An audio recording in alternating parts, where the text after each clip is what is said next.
So my advice when thank you for sharing with that.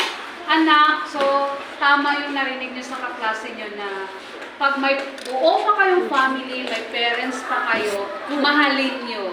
Okay? Kasi pag wala na yan sila, doon mo mararanasan na it's very painful na wala tayong mga magulang. Kasi like your classmate said na mahalin yung mga parents kasi nag-aiming sila sa buo na family. Gusto nila maranasan na yung family or yung parents mo, tinatanong nila, nakakaon ka na, or kumusta ka na, maka-explain ka, or upod-upod kasama nila doon sa pagkain, paglabas, bonding. Diba?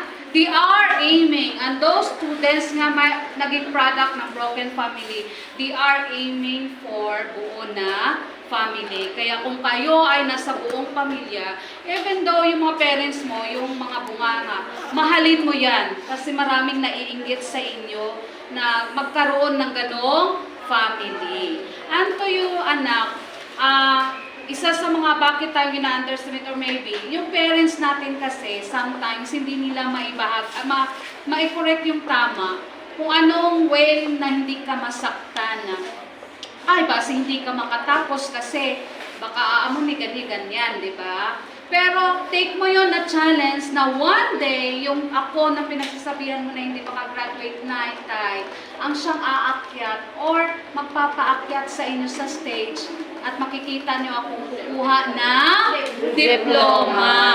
Pero huwag mong sisihin yung parents mo, bakit nila sinasabi? Kasi yun nga, dahil na rin sa naging experience nila doon sa mga ate mo.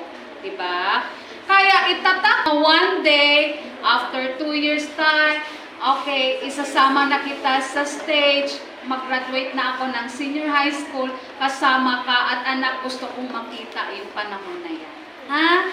So that's all, anak. So ako natuto na ako sa mga experiences nyo. I learned na sana pag-uwi ko pala, kailangan pala ng happy face ako kasi baka pressure yung anak ko sa school. Thank you for that, Sudana. Thank you. So, diba, hindi lang ako at hindi lang kayong natuto, but me also. So that's for today. It's very knowledgeable at saka nutritious ang yung naging lecture natin today. So, give a hand for the class. Thank you. You may now take your lunch. So,